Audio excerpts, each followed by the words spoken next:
सालदार निवडीची अनोखी परंपरा. अक्षय तृतीयेला मोठा गोटा उचलून ठरते वर्षभराचं पॅकेज. नंदुरबारमध्ये ताकदीवर शेतगडी निवडीचा खेळ.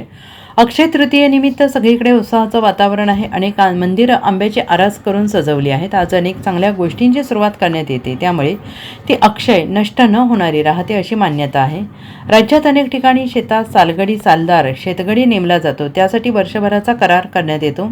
शेतातील धान्याचा वाटा, काही पैसे अथवा मोठी रक्कम, कपडे लत्ते असा हा करार असतो. यावेळी नंदुरबारमध्ये एक अनोखी परंपरा जपलेली आहे. इथे सालगडी होण्यासाठी मोठी कसोटी द्यावी लागते, ज्यात पास होणाऱ्याला सालदारच नाही तर मालदार होता येतं. शेतात सालगडी म्हणून निवडीसाठी नंदुरबार शहरातील माळीवाडा परिसरात सव्वामन म्हणजे 90 किलोचा दगड उचलला जातो. वर्षानुवर्ष ही परंपरा जपली गेली आहे. जो सालदार शेतगडी सर्वात वजनदार दगड उचलेल त्याला तसा दमदार दाम मोजून दिला जातो.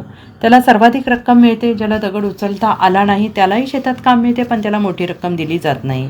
आणि या अनोख्या परंपरेसाठी आणि सालगडी होण्यासाठी अनेक तरुण मेहनतीवर आणि आहारावर जोर देतात. अनेक जण सव्वामन मोठा गोटा सहज उचलतात.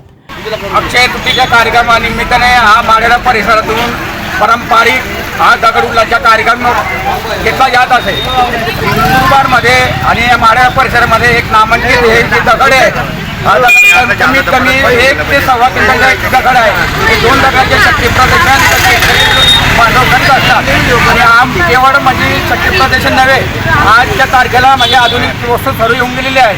शेतामध्ये आजच्या कंडिशनमध्ये ना बैल, ना गाडी, ना घोडं, ना काही, ना गाडा वगैरे काही राहिलेलं नाही. परंतु हा एक मनोरंजन म्हणून हा कार्यक्रम माळेवाडा परिसरामध्ये घेतला जात आहे. आणि आज हा कार्यक्रम घेतल्यानंतर आम्ही या सर्व पेलवान लोकांना आम्ही पारदर्शक बक्षीस दिलेले आहे त्या माळेवाडा परिसरातून. तथा नंदुरबार शहरात जे नाव जे होतं माळेवाडा ते कायम म्हणून टिकून राहिलेलं आहे. जे जुनं लोक हा कार्यक्रम राबवत होते तोच कार्यक्रम आम्ही रेग्युलर हा कार्यक्रम आम्ही ठेवलेला आहे. तरी निवडल्यानंतर या दगड उठला, जो ज्याने दगड उचलला त्याला पक्का सालदार म्हटला जात होता. परंतु आता सालदार मिळत नाही. पण मग सालदार म्हणजे पेमेंट म्हणजे कसं होतं, त्या वर्षाच्या ते काही बी अन्नधान्य द्यायचे, ज्वार किंवा गहू किंवा बाजरी, आता 1 क्विंटल 2 क्विंटल असं काही मानधन म्हणून द्यायचं. आणि थोडंफार मानधन म्हणून थोडेफार पैसे मिळायचे वर्षाच्या काठावर. तेव्हा वेळी सालदारची किंमत होती. आजच्या तारखेला सालदार मिळत नाही, मजूर मिळत नाही. म्हणून हा कार्यक्रम माळेवाडा परिसरामध्ये पारंपरिक आम्ही घेतला जातो. Bureau report, SPN Marathi.